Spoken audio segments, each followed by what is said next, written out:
வணக்கம் என் அன்பு சொந்தங்களே. நான் சமூக ஆர்வலர் பசுமை சீனிவாசன். ஒரு முக்கியமான பதிவு. மாண்புமிகு மருத்துவர் ஐயா அவர்கள் தற்போது ஏதோ ஒரு சூழ்ச்சியின் வலையில் சிக்கியது போல்தான் தெரிகிறது. காரணம், மருத்துவர் ஐயாவோடு எனது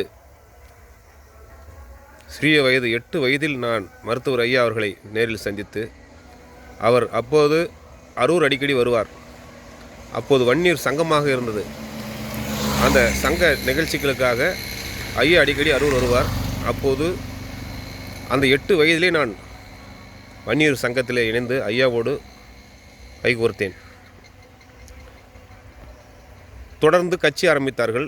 அந்த கட்சியிலும் பயணித்தேன். பிறகு சூழல் காரணமாக அவரோடு உடன்பாடு இல்லாததால் நான் வெளியேறி தனியாக ஒரு அரசியல் கட்சியை துவங்கி நடத்தி வருகிறேன்.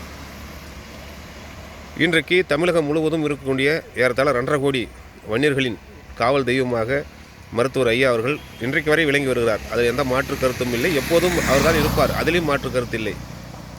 ஆனால் அவருக்கு தற்போது சூழ்ச்சியாளர் கையில் மாட்டிக்கொண்டிருப்பார் போல் தெரிகிறது. இந்த உலகத்தில் மிகப்பெரிய ஜாம்பவான், மிகப்பெரிய அரசியல் ஆசான்களாம் வீழ்ந்ததுக்கு காரணம் கூட இருந்தவர்கள் தான். ஏற்கனவே இதை நான் குறிப்பிட்டிருந்தேன். மலையூர் மம்முடினாகட்டும், பிரபாகரனாகட்டும், அல்லது வீரப்பனாகட்டும், நெப்போலியன், உலகத்தில் இருக்கக்கூடிய எங்கே நீங்கள் எடுத்து பார்த்தாலும் கூட இருந்தவங்க தான் சதி வேலை பின்னி தான் பெரிய பெரிய சமஸ்தானங்களாம் அழிஞ்சிருக்குது. அதுபோல் ஐயாவுக்கு பின்னாடி யாரோ அவர் இயக்கிறனால தான், தவறான தகவலை கொடுக்குறனால ஐயா அவர்கள் திசை மாறி செல்கிறாரோ என ஒரு சந்தேகம் ஏற்பட்டுள்ளது.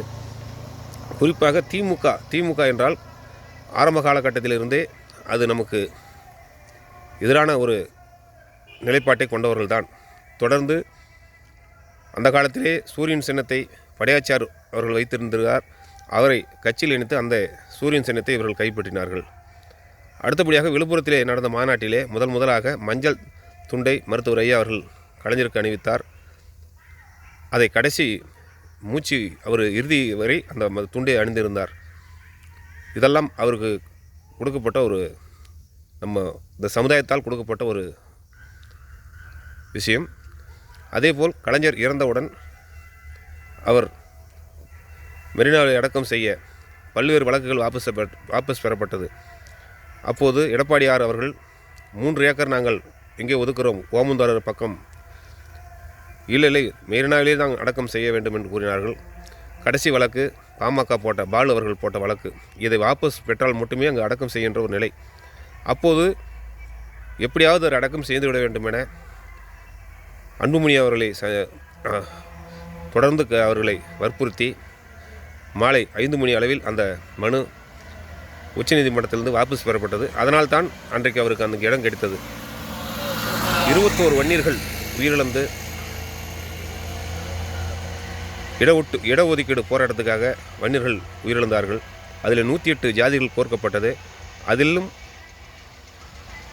எம்பிசி பட்டியலிலே தங்கள் இனத்தை இணைத்துக் கொண்டார்கள். இப்படி தொடர்ந்து நம்மளால் அவருக்கு லாபம்தானே தவிர நஷ்டம் கிடையாது.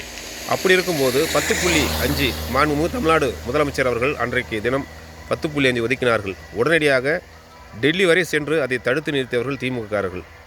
இன்றைக்கு அந்த 10.5 நடைமுறையில் இருந்திருந்தால் குறைஞ்சது 1 லட்சம் இந்த வன்னியர் இளைஞர்கள் வேலைவாய்ப்புக்கு சென்றிருப்பார்கள். அதை தடுத்தது திமுக. அப்படி இருக்கும்போது அந்த கட்சியுடனே போய் நாம் கூட்டணி சேர்கிறோம் என்றால் எந்த ஒரு வன்னியனாக இருந்தாலும் அதை ஏற்றுக்கொள்ள மாட்டான்.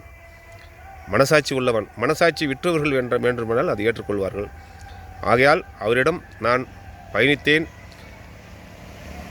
அவர் சிறிய வயதிலிருந்தே எனக்கு ஒரு அரசியல் ஆசனாக விளங்கினார். அதற்காகத்தான் இந்த பதிவு. ஆகையால் மருத்துவர் ஐயா அவர்கள் தற்போது நிலை மாறி, தடம் மாறி தவறான திசையில் சென்று கொண்டிருக்கிறார் என்பதுதான் உண்மை.